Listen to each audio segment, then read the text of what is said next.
On this episode of Crime Scenes with Coffee Beans, join me as I discuss the heartbreaking case of the woman who went out for drinks with friends and never came home, coming up right after this.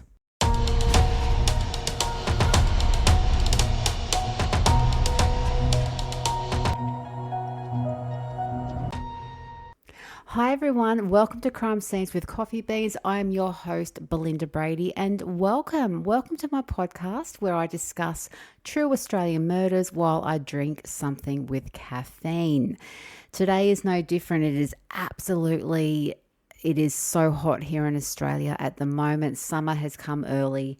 It's 29 degrees Celsius. I'm not quite sure what that converts to in Fahrenheit for those who use that measuring system, but it is hot. So there is no hot coffee for me today, more of a Pepsi Max with possibly a little bit of, how can I put this, Irishness to it. So let's just say I've got a little bit of bourbon whiskey in my Pepsi Max. It's a Friday afternoon and I will be having a little drink while I discuss this case. Now, this podcast episode I have titled They Should Never Have Let Me Out, The Murder of Jill Meagher. And straight up, I will say this episode does discuss sexual assault, so that if that is triggering for you, listener discretion is advised. And a quick look at the stats for the podcast at the moment. Number one in the listening stats is Australia, followed by New Zealand, followed by the United States coming in at number 3, and coming in at number 4 is Ireland. Now, very quickly too, if you are enjoying this podcast, please send me a text, give me a thumbs up, buy me a coffee, and if you love ghost stories, and why wouldn't you, because crime, murder and ghost stories go hand in hand. Australia has some of the most wickedly wicked ghosts you could ever hope to come across or not come across. So if you do subscribe to my podcast, you will get bonus ghost episodes. So please hit that subscribe button. Okay, quickly, my sources for this episode: murderpedia.org, theage.com.au, irishtimes.com, abcnet.au, news.com.au and theguardian.com. Now, let's get stuck right into it, guys. Let's get started on this episode. They Should Never Have Let Me Out, the murder of Jill Meagher. Now, all of us love a night out, and whether that be with friends or a drink to unwind with work buddies after work, there is something about getting together and having a laugh and a drink with our chosen people that is just so... it's good for the soul. I mean, we all do it, and I'm sure many of us, myself included, have walked home from such a night out, and I'm sure, like myself as well, some of us have thought, hey, what if this is the night that there is that random psycho just hanging around? And 9 times out of 10 there is not, and we all get home safely and life goes on. This is exactly what 29-year-old Gillian Meagher was doing one September evening in 2012. And unfortunately for Gillian, that random psycho was hanging around. Now, for the purpose of this podcast, I will be referring to Gillian as Jill, because that is what her family and friends called her. So she was born Gillian, but she was known as Jill.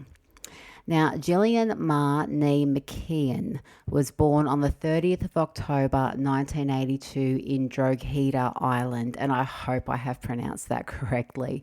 And that is where she spent her early childhood until the family, which consists of her parents Edith and George and her brother Michael, relocated to Perth, Western Australia, when her dad George scored a job in a Perth pub.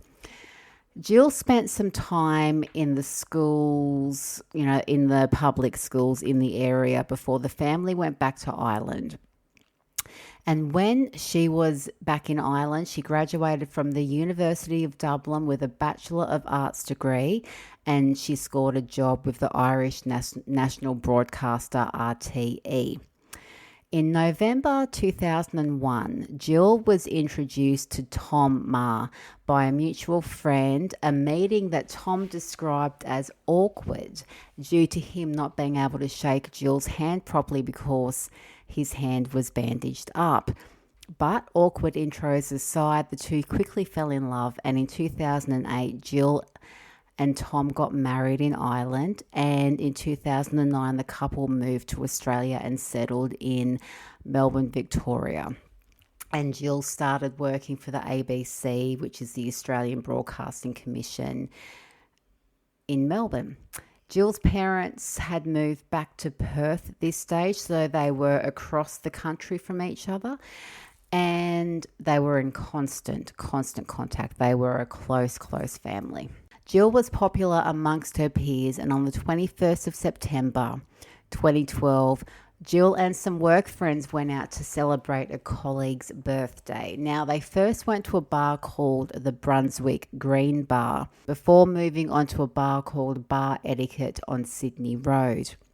Now, they had some drinks, they had some laughs, they had some chats, and Jill left the bar at around 1:30 a.m. And despite a colleague's offer to share a cab with her or walk with her, she declined. Her house, her home she shared with her husband wasn't too far away, and she was going to walk it. So at around 1:30 a.m., she began the short walk back to the flat she shared with Tom.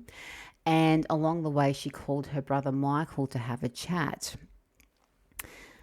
That would be the last time anyone would hear from Jill, because unbeknownst to her, a predator, that random predator that just happened to be roaming the streets, spotted her and had her in his sights. And this predator was a repeat sex offender, a man by the name of Adrian Bailey. Adrian Bailey was a man with a dark past, and the 43-year-old should never have been allowed to walk among us, let alone be around women, but he was. Adrian Bailey, born Adrian Edwards, was born on the 14th of July 1971 to parents Ernest and Christine. He grew up in Melbourne, Victoria, with his 4 younger siblings, 3 sisters and 1 brother. In 1990, he married his pregnant girlfriend, and the couple had 2 children together. In that same year, he raped a 16-year-old friend of his sister, and only 2 months after that, he attempted to rape a 17-year-old and threatened to kill her as she walked home from a bus stop. In December of that year, he abducted a hitchhiker and took her to a remote area before trying to rape her. This was all done while he had a pregnant wife at home. He was charged, and in 1991 was sentenced to 3 years in jail and was released in 1993. In 1995, his wife separated from him. He and his wife separated, and he went on to form a new relationship and had another 2 children with his new partner. In 2000, he changed his surname via deed poll from Edwards to Bailey. In September 2002, he is again jailed for the rape of 5 prostitutes in St Kilda in Victoria. And these rapes took place between September 2000 and March 2001. He was released, unbelievably, he was released on parole in 2010, and his second marriage had ended. He began a new relationship and was living with this woman in Coburg, Victoria. In 2012, he was charged and convicted of hitting a 20-year-old man and not only knocking him out cold, but breaking his jaw. He was sentenced to 3 months in prison, but appealed it and was released on bail. Unbelievably, the man with the numerous sex offences who then broke the jaw of a 20-year-old man was released on bail. It just boggles the mind. And it was then that he crossed paths with Jill Meagher. Now, like I said, Jill was out at work. Jill was out celebrating a work friend's birthday, and she decided to call it quits at about 1:30 a.m. Now, she knocked back a colleague's offer to, get her home in a cab or walk her home. And she said her goodbyes and she left and started walking down Sydney Road towards her home that she shared with her husband, Tom. As she walked, she rang her brother, Michael. Now, their dad, who was living in Perth in WA, had suffered a stroke and he wasn't doing too well. And they were discussing his health as she walked. Now, Michael also lives in Western Australia near their parents, and the reception was bad. So Jill hung up after Michael told her he'd call her back. Maybe we'll move around and get a better reception. And he'd called her back only 3 minutes later, but there was no answer. Meanwhile, just across from town, not too far from Jill, a blind drunk, Adrian Bailey, was being kicked out of a taxi for being too drunk, and the cab driver was worried that he was going to vomit in his cab. Adrian had been out to a nightclub with his partner when they got into an argument, which apparently the argument was about his aggression, and she left him at the nightclub and decided to catch a cab home. When he got there, when he got home, his partner was nowhere to be seen. So he got a cab back to where he had left his car, which was the Newmarket area, and with the intention of getting his car and driving it home, even though he was blind, rotten drunk. And when the cab driver kicked him out along Sydney Road, it was there he spotted Jill Meagher walking by herself. Now, at this point, Adrian was walking a little bit behind Jill and ran to catch up with her. Now, Jill apparently had a conversation with Adrian about her dad and how he was sick and that she was upset about this. And she was also distraught about not being able to talk to her brother because of the terrible phone reception. Now, Adrian apparently offered to help her, and she apparently flipped him off, which pissed him off. And at 1:38 a.m., a mere 8 minutes after she left the bar, after she said goodbye to her friends and started walking home, and a mere minutes after she'd crossed paths with Adrian Bailey, he dragged Jill into a nearby lane and raped her. After this, he strangled her. It was around this time that Jill's husband, Tom, sent Jill a text message asking if she was okay. Adrian left Jill's body in the laneway after he strangled her, got his car and returned to his house to get a shovel. He returned to her body at around 4:22 a.m. and put her body in the boot of his car. He then drove to a nearby suburb called Gisborne, and buried Jill in a shallow grave by the side of the road. He then made the drive back home where his car ran out of petrol. A passing motorist picked him up and took him to a service station, also known as a gas station, where he filled up a jerry can with petrol before being taken back to his car. He then filled his car up and made the drive home and spent the most of the remainder of that day in bed. Meanwhile, Jill's husband, Tom, was in an absolute panic. Jill was not answering her texts. And if you know your wife who is always on her phone, always answering her texts, that would send panic through anybody. And when he rang, the phone went straight to voicemail. At 1:47 a.m., Tom texted, "Answer me, I am really worried." And then another text at 2:07 a.m., which read simply, "Please pick up." At around 4 a.m., he left their home and went out walking, trying to find her, but was not able to find her. So at around 6 a.m., after trying his wife's phone, ever since he spoke to her, just before 1 o'clock, just around 1 o'clock, 1:30, and after calling her phone at least 80 times trying to see if she was okay, he had to go to the police station and report her missing, and that's what he did. He went to the police station and reported her missing. Now, police took this seriously immediately because Jill had no history of going missing. She wasn't known to just take off for days or, hours at a time and not respond. This was deeply, deeply concerning. This and the fact that she was on her way home from a bar and was walking home by herself was deeply concerning to police. Something was seriously wrong.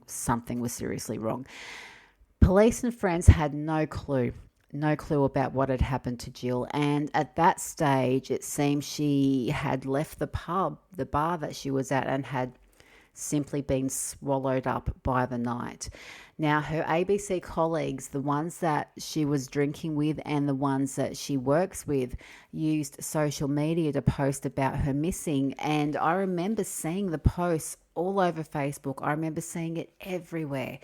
And by the 27th of September, some 5 days after her disappearance, a page set up looking for her, a page dedicated to finding where Jill was, had received over 100,000 likes. Now, the public and the media were constantly talking about Jill. There were flyers everywhere, and they were asking for any kind of info, no matter how big or how small. On the 25th of September, Jill's handbag was found in a laneway near Hope Street, Brunswick, which is not far from where she lived. And it was at this stage that Jill's husband, Tom, was the number one suspect. At one point, it was thought that he planted that handbag there to throw police off his scent. Now, I need to say, it's not unusual for the husband or the wife or the partner to be number one suspect when someone goes missing. They normally are the main suspect until they are proven not to be. But what's unusual about this was the police admitted to being pretty awful to Tom at the time. And while Tom was making public statements appealing for any information and thanking the public for the support, he was under intense scrutiny from the police. But thanks to phone tracking, Tom was ruled out pretty quickly. Now, at 4:30 a.m. the morning Jill went missing, Tom's phone was flagged as being on Sydney Road, which makes sense as he was walking that road looking for his wife. Jill's phone, however, was flagged being on the Tullamarine Freeway, which is when her body was being transported via Adrian Bailey's car before he buried her on the side of a road. So Tom and Jill were not together. They were nowhere near each other at that crucial, in those crucial early hours. So Tom was ruled out as a suspect, but they were still no closer to finding Jill. But luckily, it wasn't long before a breakthrough came through, and it was the breakthrough that absolutely turned this case on its head. Now, a shop located on Sydney Road, the road Jill had last been seen walking on, a bridal dress shop called Duchess Boutique, handed police CCTV footage from the morning she went missing. And what they saw was chilling. Now, the footage was recording inside the dress shop, but the cameras caught a bit of street traffic through the shop's through the shop's front glass windows. At 1:42 a.m, Jill is seen walking by the windows, and it shows her talking to a man in a blue hoodie. She is seen showing him her phone, and then she walks off. The man in the blue hoodie still kind of hanging around. Now, the man in the blue hoodie was spotted on several store CCTVs, and it paints a picture. He's seen alone, then he is seen running. So you see Jill walking on her own. You see him running up behind her. You see them talking. And then you can see him trying to engage her in conversation. So that's when you see Jill showing him her phone, and she kind of walks off and he hangs out for a bit and then he walks off out of frame. So you can see Jill on her own, then him kind of coming up to her. And so after that encounter that is caught on the bridal shop CCTV, they both go out of vision. But police are absolutely certain the man in the blue hoodie had something to do with her disappearance. They just needed to find out who he was. Now, police turned to tracking Jill's phone and again discovered that her phone had been tracked as going through the CityLink tollway. So with this information, the police checked the registration of every car that crossed through the tollway that morning. And they found that a car had driven through not once, but twice, an Astra hatchback, and it was registered to Adrian Bailey.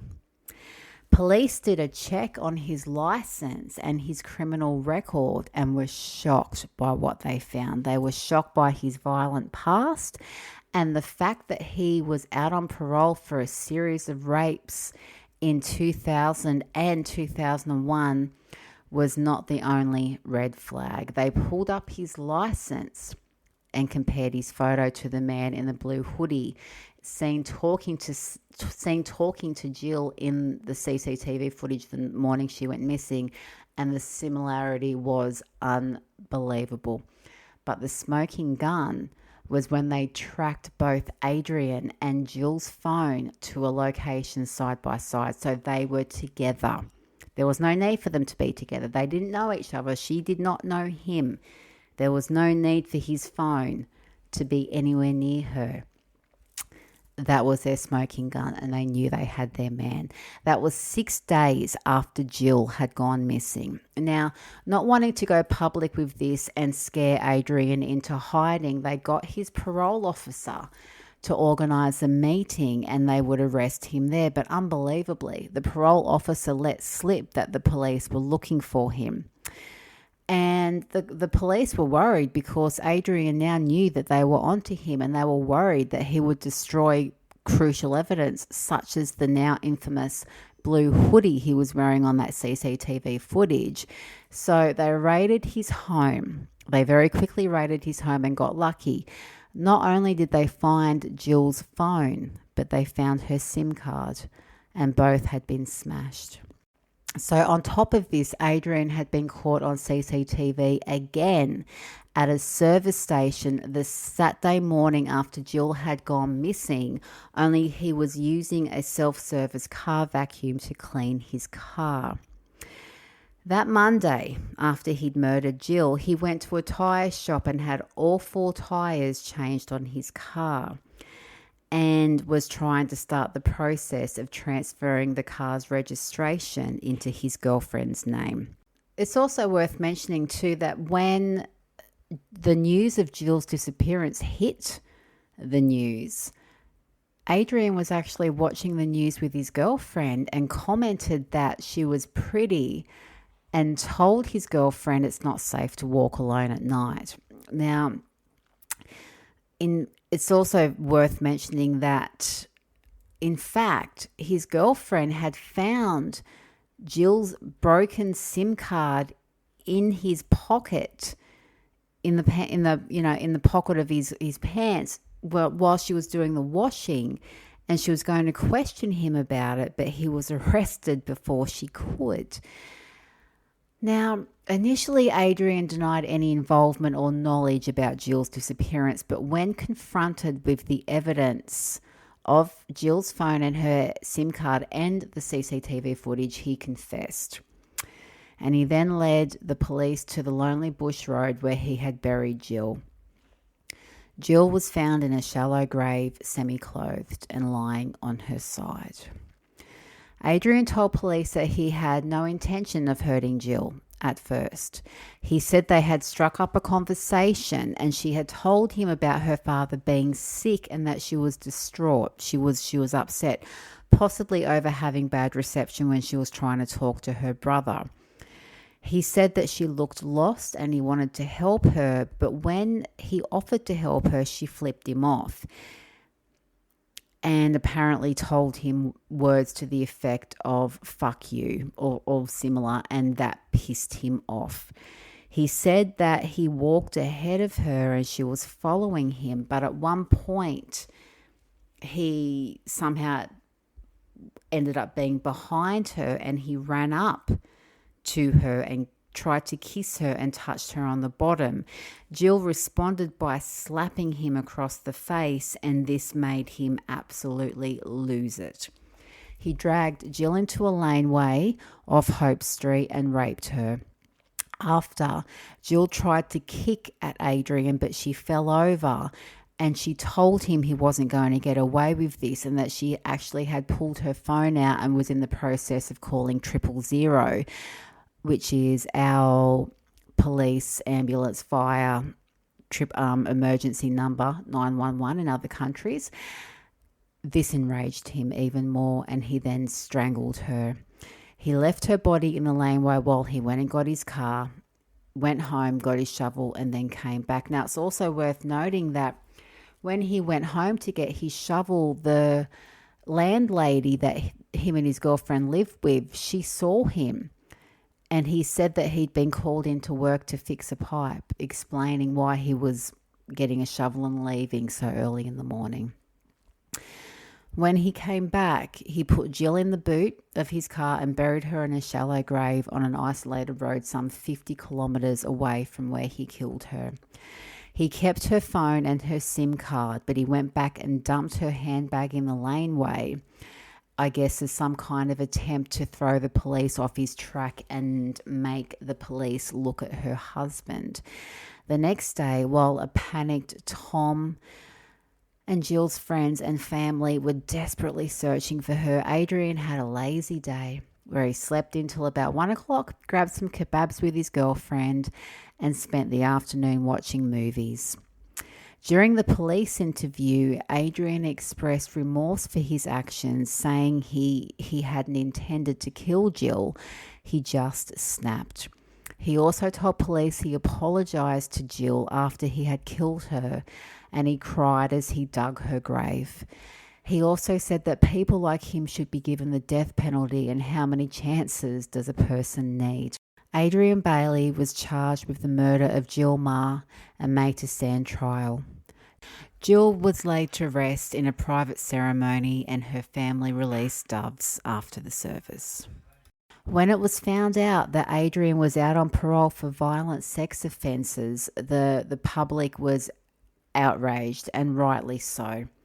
And so was the police. And one police officer, Senior Sergeant Davis, said, "This young woman spent the last moments of her life being raped in abject terror because someone thought they could rehabilitate a serial rapist." The parole board responded with making changes to the rules, and anyone who had been charged with a violent or sex offence would automatically have their parole cancelled. On the 19th of June 2013, Adrian Bailey was sentenced to life imprisonment with a non-parole period of 35 years for the rape and murder of Jill Meagher, with Judge Jeffrey Nettle saying Jill's rape was savage and degrading. Jill's family, her dad, her mum and her brother and her husband Tom were at the hearing, with Tom saying his life will never be normal again, and that he misses her insight, her fun and her wit, her huge smile and her infectious personality. Jill's family released a statement saying, "This despicable crime against Gillian has happened, and it has taken 9 months to get resolved and to get justice. The police and prosecutors have ensured that justice has been done, and we as a family want to thank them for this." Both Jill's husband Tom, Jill's father George, Jill's mother Edith described in victim impact statements their grief and their suffering, and how life will never be the same, and how they've been robbed of not only their daughter Jill but any grandchildren she may have had. And in Tom's case, he now suffers panic attacks at the loss of Jill, and he's suffering. He's suffering with the unfairness and the brutality of her murder. Tom returned to his hometown of Cabinteely Island in 2013 and was involved with White Ribbon, which is an Australian domestic and women's violence service that helps women and children in need and raises awareness of domestic and sexual violence. And in 2014, he wrote an essay for the website for White Ribbon titled "The Danger of the Monster Myth." In 2015, Adrian was found guilty of 3 more rapes he committed before he raped and killed Jill. But in 2016, he had one of those convictions quashed and his sentence was cut by 3 years. He is still in jail, and as it stands, he will be eligible for parole in 2055.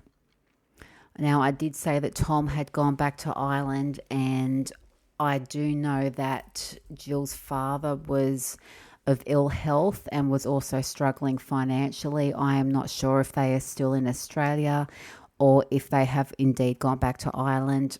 I could not find any information about that, I'm afraid.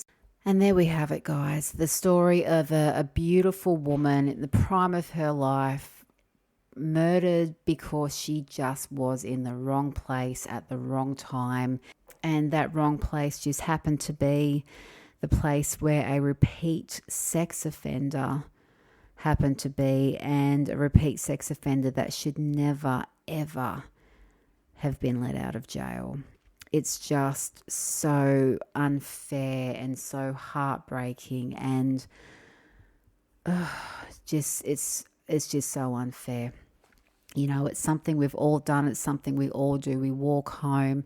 We have that thought, is this the night that random psycho is out there? And 9 times out of 10, it doesn't happen. And it just breaks my heart that for Jill, that night she walked home, that was the one time, that random time where the psycho unfortunately was out.